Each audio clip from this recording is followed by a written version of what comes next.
Hey guys, welcome back to the channel. Today we are talking about Fallout, more specifically Fallout 5, and the leaks that came out the last couple of weeks, talking about Fallout 5 being, quote, greenlit. We would also be talking about the location and my personal thoughts on Xbox's decision on thousands of layoffs, and just the future of Fallout as a franchise as a whole. So enough with the formalities, let's get straight into the video.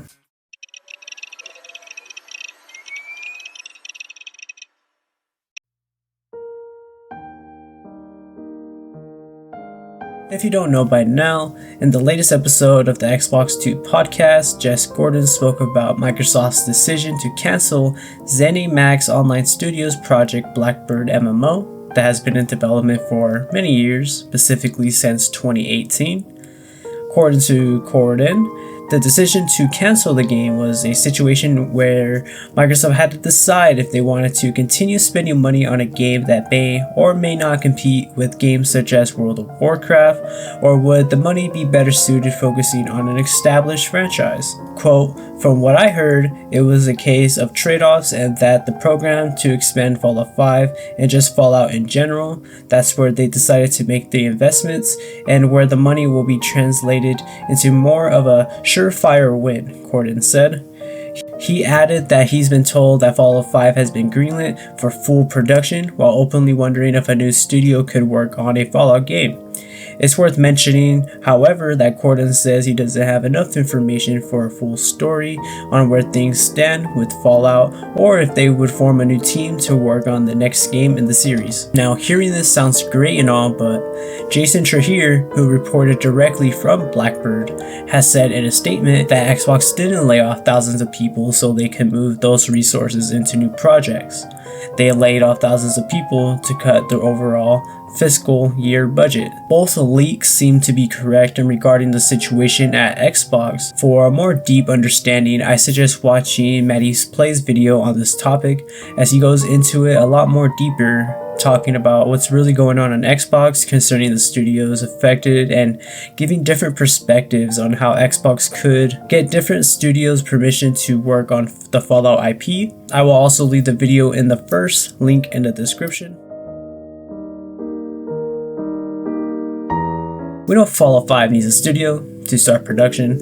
As far as we know, Obsidian is currently focused on other games such as Outer Worlds 2, and when looking for a studio that has worked on Fallout games in the past would be a great call for Xbox. A lot of people look at the Fallout 76 crew and ask why they can't just start on it, and from a business perspective that would make a good deal of sense, as they worked on 76 for about 7 years now and are familiar with the IP. 76 gets new updates regularly, but also we know 76 team has a bad reputation for having, quote, bad storytelling and not meeting the standards a lot of Fallout fans want.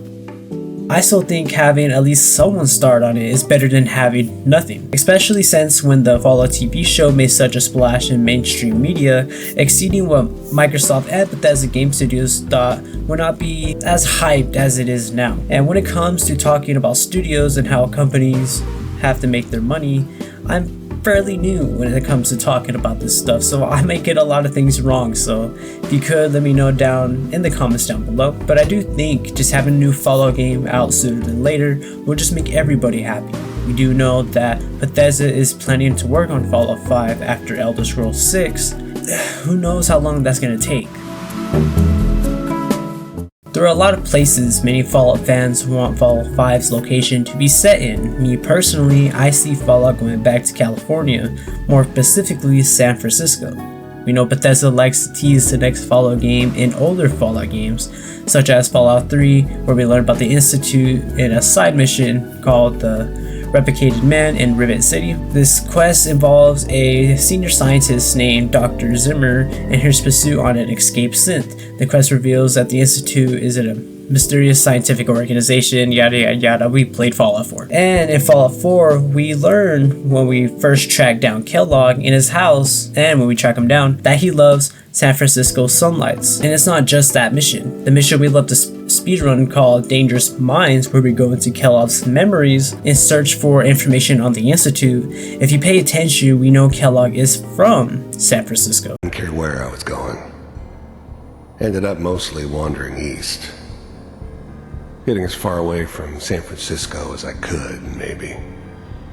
We also learned Kellogg used to have a family before moving east and eventually becoming a part of the Institute. If you want a full video on Kellogg's backstory and his connection to the Fallout 5's location, then let me know in the comments down below. Also tell me if you're hyped that Fallout 5 has been greenlit. I know I am, but I also know that it's gonna take forever for it to get out either way. Welcome to the end of the video. If you made it this far, just subscribe to my channel. I plan to be uploading more. Yeah, more is the correct word. The Discord is in the description. If you want to talk about life or help me with videos, I'll be in there. Anyways, here's the outro. Made it this far. I just love you. Peace.